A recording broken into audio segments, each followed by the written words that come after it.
आणखीन हळूहळू नवीन नवीन माहिती लातूर तहसीलदारने लातूर शहरातील 17 ते 43 लोकांना विलंबित जन्म नोंदणीचे आदेश दिले, पण त्यापैकी लातूर महापालिकेकडे फक्त 13 अर्जदार आले, 4 गायब आहेत. या 13 लोकांना दिलेले जन्म प्रमाणपत्र रद्द करण्याचे आदेश झाले आहेत, पण आजपर्यंत महापालिकेकडे फक्त 300 ओरिजिनल प्रमाणपत्र आले. बाकी ते 1000 पैकी 300 लोक सापडतच नाही आहे. तर हा घोटाळा आणखीन गंभीर होत चाललेला आहे. लातूर शहरात मोठ्या प्रमाणात अपात्र घुसखोरांनी प्रमाणपत्र प्राप्त केले आहे. या सगळ्यांवर पोलीस कारवाई होणार. तुम्ही पोलीस स्टेशनमधून येताना संतापलेले दिसलात का?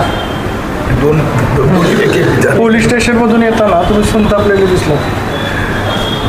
स्वाभाविक आहे, कारण की लातूर पोलीस तो तपास अधिकारी आहे. त्यांनी हे प्रकरण दाबण्याचा प्रयत्न केला आहे आणि म्हणून मी SP ला सांगितलंय त्या ऑफिसरकडून तपास काढून घ्या. त्यांनी रायटिंगमध्ये आधार कार्ड ऑथॉरिटीला पत्र पाठवलं की 476 आता लोकांना जन्म प्रमाणपत्र दिलं गेलं की त्यांच्याकडे काही पुरावाच नाही आहे, फक्त आधार कार्ड. आणि हे पत्र तो आधार कार्ड ऑथॉरिटीने लिहितो, पण त्या 476ची चौकशी लातूर पोलिसांनी केलीच नाही. त्या आरोपी आहे, कारण की त्यांच्याकडे एकही, आणि SP मला सांगितलं की ते व्यक्तिगत या प्रकरणात लक्ष घालणार. मला विश्वास आहे की महिन्याभरात मोठ्या प्रमाणात हे घुसखोर अपात्र लोकांना वर कारवाई सुरू होणार. लातूर तहसीलदार पेक्षाही लातूरचे जिल्हाधिकारी यांनी या कामात व्यवस्थित लक्ष दिलं नाही आहे, कारवाई होऊ देत नाही आहे. जे अपात्र घुसखोरांनी बोगस कागदपत्र देऊन जन्म प्रमाणपत्र दिले आहे, तहसीलदारनी सुनावणी केली, त्यातनं एकही सुनावणीची नोटीस लातूर महापालिकेला दिलीच नव्हती. हे सगळं लातूर जिल्हाधिकाऱ्यांना माहीत आहे आणि ते कव्हरअप करण्याचा प्रयत्न करीत आहेत. म्हणून त्याची चौकशी करावी अशी मागणी मी आज एका पत्राद्वारा मुख्य सचिवांकडे केली आहे. दादा प्रश्न विचारलं ना, तू 4 वेळा प्रश्न विचारला, थोडं फरक नाही मेरे को क्या बोलने का है. 1 मिनट देतो. ऐसा कोई भी होगा तो अपील कर सकता है, लेकिन जो व्यक्ति बोलता है कि मेरी उम्र 66 साल है, 40 साल है, तो करता था क्या?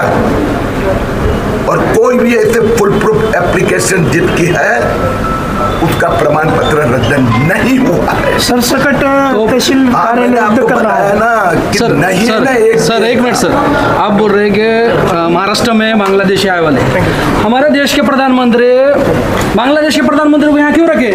उसका अशा प्रकारचं प्रश्नांचं उत्तर संजय राऊत चांगल्या रीतीने देत असतात. काय झालं? वास्तविकरित्या त्यांची उद्धव ठाकरे सेनेची जी केविलवाणी अवस्था आहे त्याचा जास्त असा प्रकाराने भास करून हास्यास्पद परिस्थिती निर्माण करू नये. वास्तविकता आहे. आणि राहिली गोष्ट, भारतीय जनता पक्ष त्यांना मान सन्मान देत होतं बाळासाहेब ठाकरेंच्यामुळे, हिंदुत्वांमुळे. आता त्यांनी भगवाचा त्याग केला आहे, हिरवे वस्त्रधारी झाले आहे. क्या होगा वो दिखाई दे रहा है. तुम्ही काय सल्ला देणार? डबल FSI ची मागणी करतात, जे वोट जिहाद आणि लँड जिहादला पाठिंबा देतात. आता त्या संबंधात प्रश्न काय उत्तर देण्याची पण गरज नाही.